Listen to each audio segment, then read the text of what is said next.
All right, hello, my friends here on Facebook. We've got the Denver Metro real estate stats reports coming to you here with my buddy Anthony. Thanks for So, having me on Anthony, that.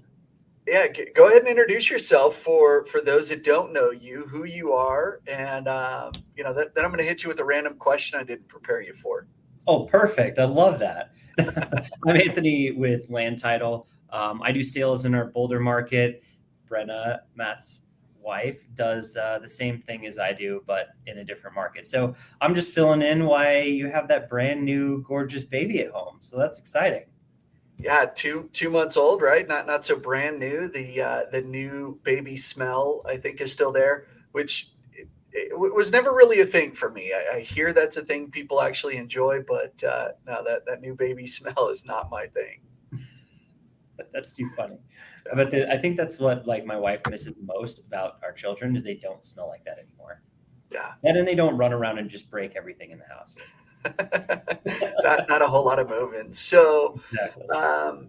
yeah, here's my question for you. Right, was thinking about this. Anthony, the '90s are cool and they're back again with fashion and trends. So I've got to know what '90s cool stuff that's back today, right? What were you the culprit of? Was it the long mullet? Was it the fanny pack? Ooh. Where were you? Well, I definitely had a fanny pack, but that's because my dad had a fanny pack. So if he rocked a fanny pack, the one thing I wish would come back that didn't come back though? My dad used to rock those crop tops for guys. Oh, that Yeah, would have been cool. But I think it's probably because in the early 90s, he probably was rocking a six pack and I am rocking the dad bod. So I wouldn't wear one anyway. Right. And I feel like the dad bod's in now. yeah. Well, it's no longer a dad bod; it's a father figure. So Ah, yeah, for me, I had the fanny pack. I had the mullet for a little bit until I think first grade. But I probably had it when everybody else stopped having mullets. Right? It was not probably. cool anymore, and that's when I had it. I miss the denim cutoff shirt that I used to have. That was the best in the 90s. Yeah, the real bright colors for everything, all the clothes. That's too funny. Yeah, it is definitely coming back full circle. Unfortunately, now I'm a dad and I'm not fashionable at all. I basically just dress like this every day. Yeah, well, jeans and a t-shirt probably never really go out of style, so I think I'm okay. I'm in the safe zone, right? If if you've ever seen the movie Hitch, where he's got to dance in Oh, that that's right. zone, right? Stay in the Totally, safe zone. that's where I'm at, right? That's awesome.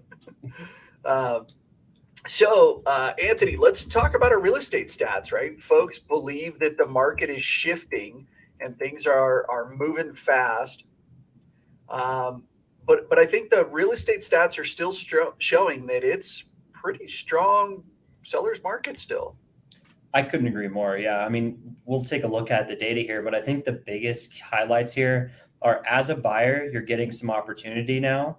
It's a little bit less competitive because interest rates have really driven some buyers out of the market. It's an awesome time to capitalize on that. But if you're a seller, you definitely didn't miss the boat. It's a killer seller's market out there, and I really think you should focus on that. I mean, sooner than later this year would make a lot of sense because we're in a rising inventory market right now.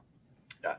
I think it's interesting where your strategy and how you approach this market is probably never had to be a little bit more on point in the last, I don't know, 6, 7, 8, 10 years for what time do we go on the market? What's our pricing strategy? How well the home shows and prepares.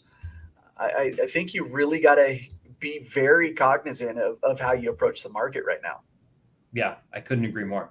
I Yeah. mean, it really needs to be done right, right? Otherwise, we're seeing people sit on the market, and the people that aren't sitting on the market are like on and off, right? I mean, they're going under contract fast, which the data will show us, and we can talk a little bit about that. This is definitely some very fascinating stuff this week.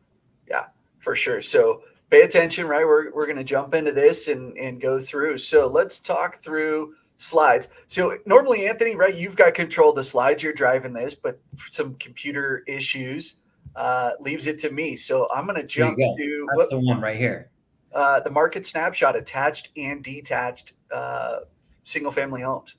Yeah, so this is a really interesting time because seeing that inventory level rise as much as it has, I mean, you would think that this seems like it's not great when you look at this graph, but we have been in such an inventory shortage for a few years. When the active units are less than the under contracts or solds, like that's a dangerously low inventory, just hot sellers market, right? And we're still in a hot sellers market, but we're finally getting to the point where there's at least something to go show your buyers, right? If you're a buyer in this marketplace, finally you can at least go look at a couple of homes and not just write an offer on the first thing that fits your budget. So I think this is a really good sign for the buyer, but at the same time, seller, don't panic, because if you guys remember in January, February, March of 2020, it was going to be a really good year, and we're getting close to about the same inventory levels we were then. Yeah. Yeah, I like the inventory and the balance level of it right now. The thing that doesn't maybe feel as exciting for a seller is you're less likely to get $100,000 over your list price than you were, the same time over the last 2 years. But the good news is your neighbors that sold a year ago and the year before that, they got those prices, set the new floor. You're now pricing based on what they got in that market. So you kind of still get it too without having to have the, mad dash of, a line of people around the block to get into your house. Yeah, I actually think this is probably the best of all worlds, where you don't have to have 100 showings in the first weekend and just leave town because it's so chaotic at your house. But yet you can still absolutely take advantage of all of that price gain that we've gotten over the last 2 years. I mean, we're talking 20+% over each year for the last 2 years.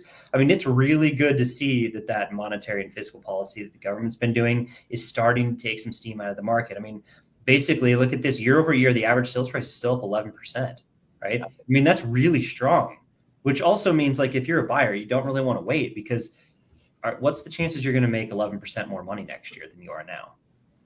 Yeah, Not usually that likely, right?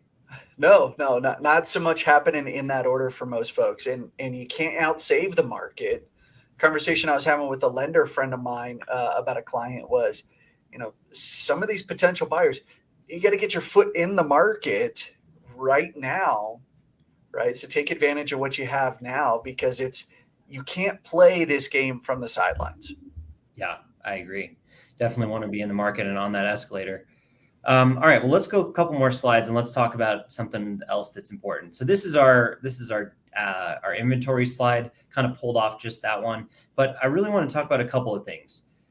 Number one, the submarkets seem like they're changing at a lot different paces, right? You got places like Adams County that's 100% more inventory, right? It's double what it was this time last year. But then you got other places like Denver that's only 26% increase, right? We're seeing it like this all over the Front Range. So depending on the market, depending on the desirability, depending on its proximity to city centers, like they're all changing at different paces for good reasons. I mean, a lot of people, if you work in downtown Denver, wouldn't you want to live a little closer to downtown Denver? Now they're getting the ability to do that without quite the competition we saw a little while ago. So you're going to see these all transition at different rates, but they're all transitioning, right? I mean, look at markets like Broomfield. There's only 174 homes active on the market, but that's an 86% or 87% increase from this time last year. So, I mean, it's all kind of going in the same direction. It's just at what pace, right?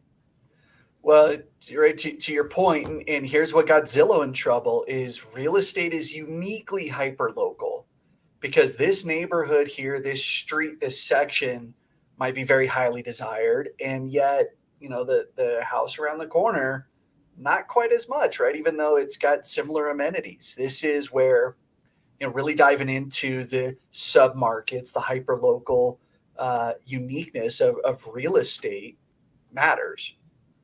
Yeah, for sure. And I mean, we have a long ways to go before we got into any sort of balanced market here. So we're just barely on the rise right now. So, all right, let's go a couple more over and let's talk a little bit more about inventory.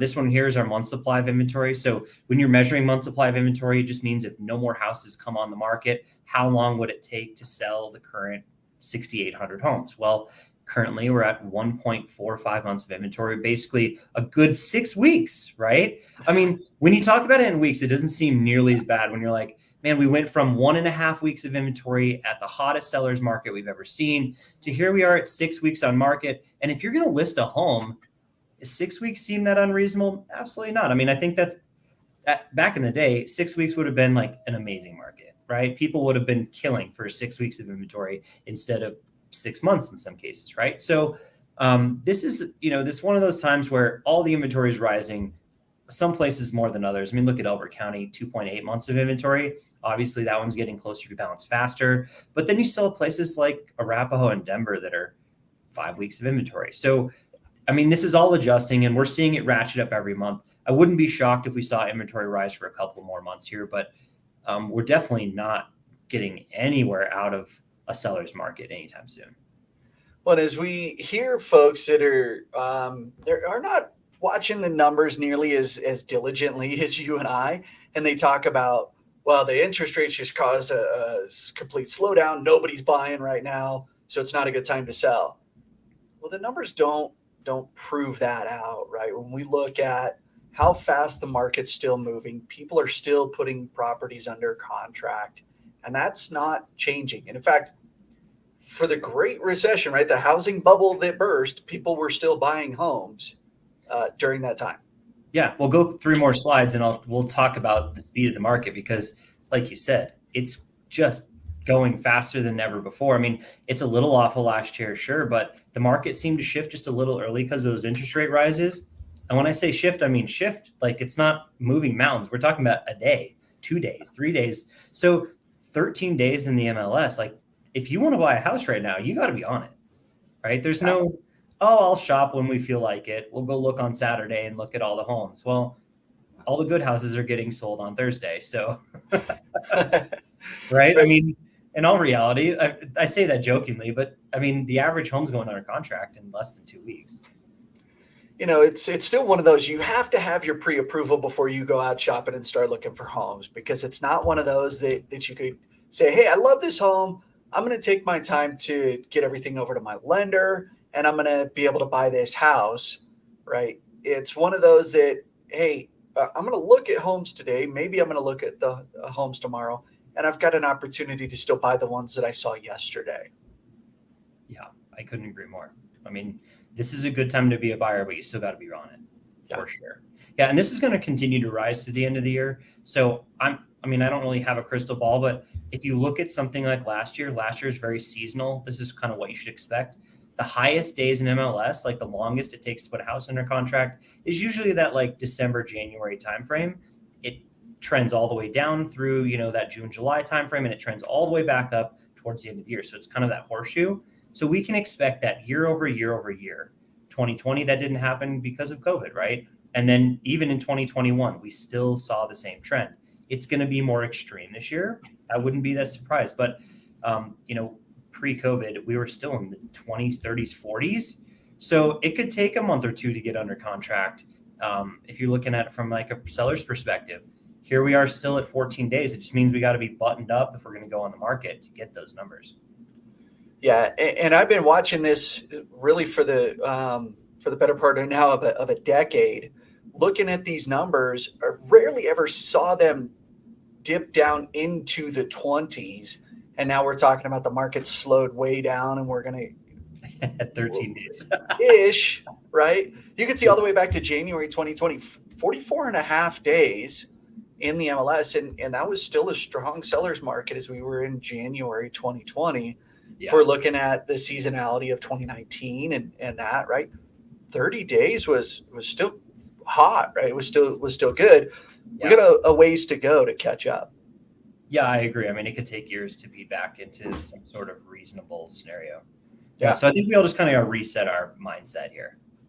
Well, what's reasonable anymore, Anthony? I don't know when it comes to our real estate market, right? What's normal? I don't know. All right, let's go on a couple more slides. Let's talk about what the new normal looks like. This is a good way to kind of gauge what is your new normal for this month, right? I mean, if you're a buyer or a seller, you should look at like, what's my price band doing? 600,000 to 800,000 is like the bulk of the inventory on the market. Well, why is that? It's because that's the bulk of the housing on the market, right? That's what's available. So when you see 2,100, 2,200 homes available from 600,000 to 800,000, and you see 1,200 sales in a month, thank God they're finally not turning over every single month. And that's all we have to look at. Like from a buyer's perspective, this is a really good time to do this. From a seller's perspective, you're not going to have 100 people tramping through your house, but you can absolutely still get it sold. So when people say no one's buying housing, they're obviously absolutely wrong. I mean, we had thousands and thousands of sales take place last month, just like we do every month. It may be a little slower. We're, 10% off of where we were this time last year. But I mean, when you look at it by price range, this can be where you can really find some of that opportunity.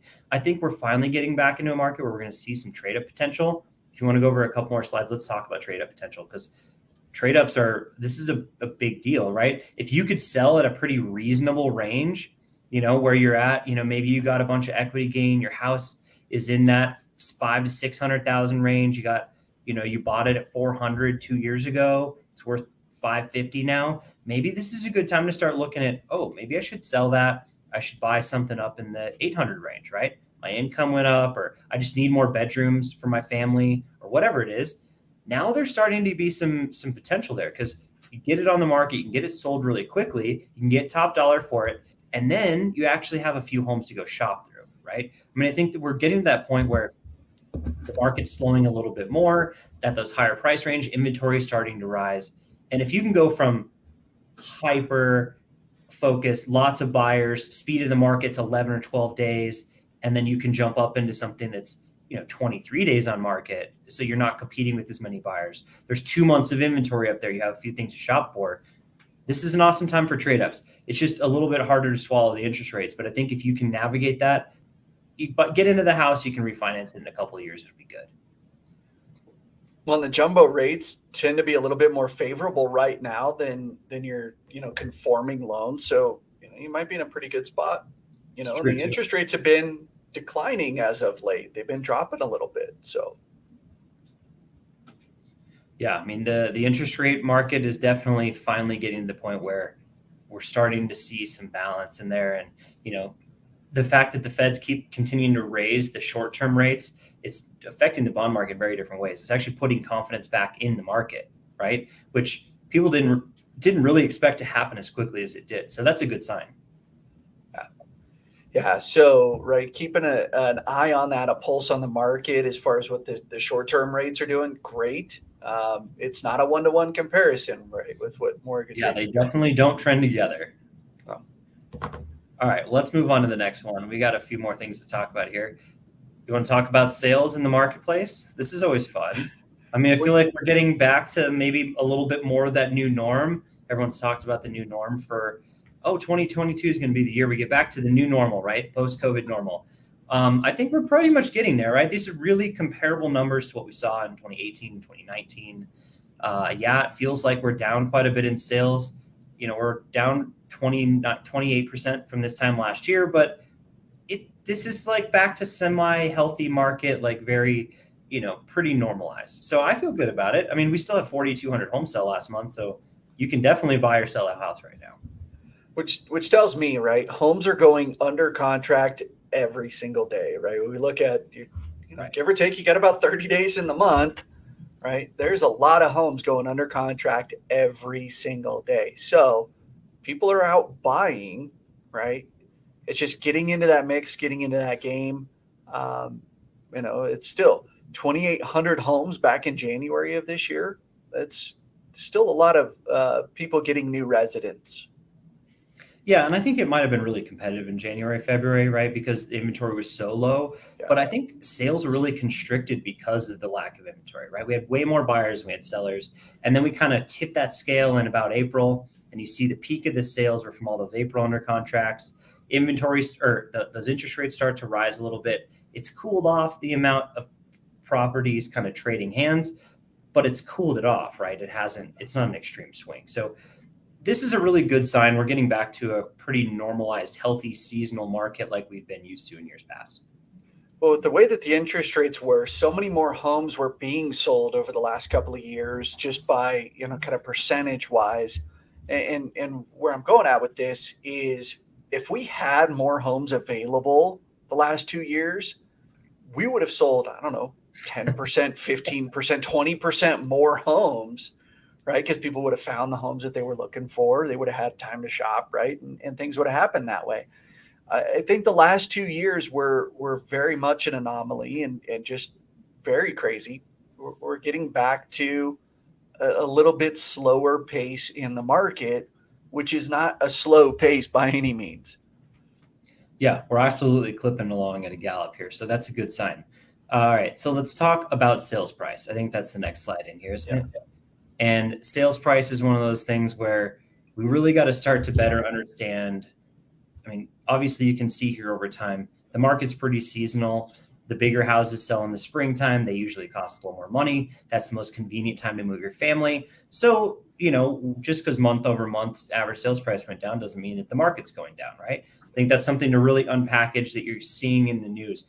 From this time last year, I mean, the average person in Denver Metro made $86,000 on their house. That's a lot of equity gain. So, I mean, what about the people that had a rental? They made that times two, right? Maybe you have a couple rentals. I mean, that's why people get into real estate, because that passive wealth growth is brilliant. And if you don't get on the escalator, like, how are you ever going to get started? Because everyone that trades up into a bigger home, they really need to tap into that equity gain to put some money down, right? You can get in at 3 or 5% down on a conventional loan and then tap into that $86,000, which is probably more than you made working, and it's all tax free if it's your primary residence. You've lived there for a couple of years, right? So this is cool stuff. I mean, this is why I'm passionate about real estate. This is why you're passionate about real estate, right? Because it's just an amazing wealth creation tool for the average American. Yeah, without a doubt, right? I've I got invested into the stock market at a very young age, and I don't think I made any money. The tax or the financial advisor we had, I don't think it was. Man, if my grandparents, my great grandmother, who actually left me the money to get into that market, if she would have left me a piece of real estate from when I was born in 1984 instead of buying those savings bonds, wow, how much further ahead, right? I could have retired, right? Been on a beach, and Brandon would love being down there on the beach. Be fantastic, right? Yeah, But that would be awesome.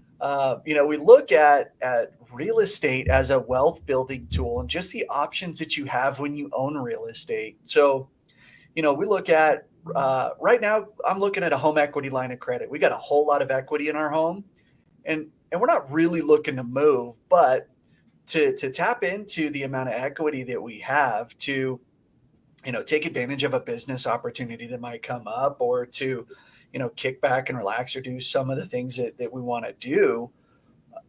I can't do that if I'm renting, and I can't do that if I didn't get into the market, the real estate market.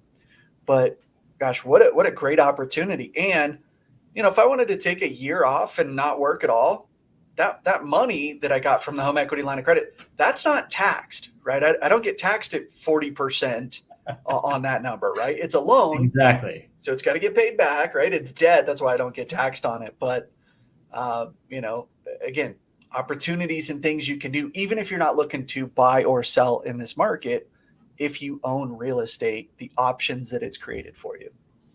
Yeah, it's fantastic. All right, so we have probably two more slides we're talking about. The next one here, this one is our sold units. So you can see that July took a big dip in sales. I mean, it's another one of those years where it's still abnormal. You have a lot of people kind of getting into the summer thing. People are kind of take a pause from the buying.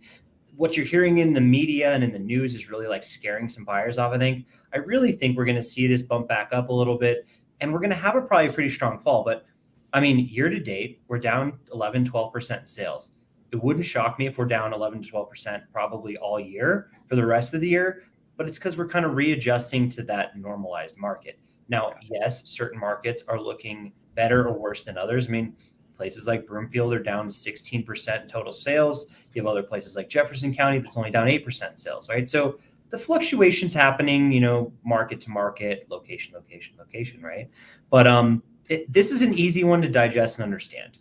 We had a banner year in 2021. That's what we posted. Here we are in 2022, kind of getting back into a little bit more normalized market. But I mean, look at this, 31,000 sales still this year in the Denver metro market. Like, it's a great time to buy and sell real estate all the time. Yeah. Well, and it's, 10% or 11% of 31,000 homes. It's a little over 3,100 homes. I mean, that's not a small number, but we're talking about it's still relatively small number from, again, if we had more inventory last year, we'd have sold 15% or 25%, like I said earlier, more homes, and that number would look a little bit different, right? But the demand was so out of whack the last 2 years, that they're right. We're good, right? Still, a lot of people are moving. They're getting into new residents. A lot of great things are still happening with our real estate market. Absolutely. Well, the last slide's to talk about some of those bidding wars and that listed sale price. So let's unpackage this by just a little bit. I think it's important to understand a couple of things here. The market shifted a little bit early because of the interest rate hikes, right? But it was also the most banner year in real estate we'd ever seen, biggest bidding wars ever. So we went from that, 107% listed sale price range down to here we are at 101%. If you look at this chart, it looks like the sky's falling, right? But what's happening is we're finally coming back to earth, right? I mean, usually in a banner year, in the best month of the year, we hit maybe 101%, right? That listed sale price is 100 about at the best month. Throughout the fall, it trends down into that 98, 99% range, but it's pretty, small peaks and valleys. That's where we're going to land this year, I think. I really, truly think we're going to be back in a more normalized range. The sky is not falling. We just are not getting $100,000 over asking price offers like we saw this spring. But you're captured all that appreciation if you're a seller already, right? Yeah. So as a seller, this could be a really good time to just price appropriately, keep it buttoned up, get it on the market. But there's still bidding wars at a lot of price ranges, right? I mean, pretty much everything under 800,000 we saw last month still was in some sort of competitive scenario. So lots of active buyers out there. And if you have your property priced right and listed right and looking good, you're taking advantage of that, right? So the big takeaway here is this is 30 to 60 days ago. So we can kind of feel the trend of where we're headed, but it doesn't feel like the sky's falling. We're getting some inventory, but that's all bringing us a little bit more back to reality. Yeah, right. It's slowing at a rapid rate, which is a good thing, right? It's hard to know what's going to happen when it comes to trying to price or help buyers buy properties when it's 107% on average, right? Which means some of them went way over that, and some of them, brought that average back down, right? So when we Fair see enough. this or hover in that 97 to 99 range, that's a pretty predictable market. Yeah, I think so. And it's going to be really good to get back into a market like that because Yeah. it's just been way too extreme. It's way too difficult for these buyers. Now, if you wanted to retire a little early and you were like 62, this might be the perfect market to do that in, right? Tap into that equity and move out of state. Like we see a lot of that. And that's been a good spot too, right? There's a lot of people able to accelerate their retirement by a couple of years because a couple $100,000 in equity that they didn't know they were going to have has really made it a lot easier to do that. But that's not the bulk of Colorado. I mean, Colorado traditionally attracts a much younger audience. And so we have a lot more first-time home buyers than we have baby boomers looking to retire. Still a great place to move to live, to do what you want to do, right? The Colorado lifestyle is alive and well, and the secret's out. It's still a great place to be. Still, every time I look, it's in the top 10 to 15 on states that people are moving to. And some of the states that are ahead of us have much bigger populations, right? So there's a lot more population movement in there. But Yeah, for sure. we don't get the heat that they get down in Phoenix. We don't have the humidity like they do in Florida. We don't get the cold, brutal winters like they do in Chicago. So here we are. Here we are. You should stop telling everyone about these secrets. Well, if they're watching my Facebook feed, right, they know already. And, They probably already live here, in fact, right? They're probably calling me. So, Well, that's good. it's good. Colorado's always been a transplant state. It's just grown so much faster as people have more flexibility in where they can live. Absolutely. Yeah. Well, Matt, anything else you want to talk about? I mean, I think we kind of summed up the market in a nutshell here. Yeah, it's cool to look at the numbers, right? Because I always say that, the real estate, the numbers tell a story. So what is the story that they're telling? And what is the story that I'm telling myself? Because if I'm telling myself one thing, does the data back it up? Because I could feel a certain way about it. But if the numbers don't back that up, well, maybe I need to rethink the way that I'm thinking. Yeah, I think that's exactly what this is for. And obviously, one thing being told in the media may not be the same thing as what the numbers are saying here. So it really is our jobs to really help get that accurate information out there. Yep. Because I feel like we're really combating a lot of national news and a lot of hype in the media right now. So hopefully this helps. Yeah, we want to be the real source. Now, the news outlets are probably not going to call me for my opinion because I'm not going to be the doomsday person. But I mean, if I wanted to be a YouTube millionaire, maybe that's what I should be doing, right? Going on and making bold predictions and, really being on the extreme of something. But, I just, again, want to be a good source of factual information, want to say, hey, this is what's going on and this is what we think it means. Yeah, I agree. Well, you're doing a good job, Matt. Keep it up. I think this is our last month together. This is it, right? Brenna comes back from maternity leave next month. Right away, I'm gonna jump in. We're gonna get her on the video here. Day one or whatever it is. As soon as she's back, we'll just not like she's got enough going on as she gets back. Well, either way, thanks for having me. It's been super fun for the last 3 months. Yeah, loved it. Really appreciate it, Anthony. It's always a fun conversation. So, again, for those that have been watching, shoot me a text. Let me know kind of what conversations you want us to have and the data you want us to look up. So, cool. All right. Thanks again, Anthony. Thank you. Yeah. Bye.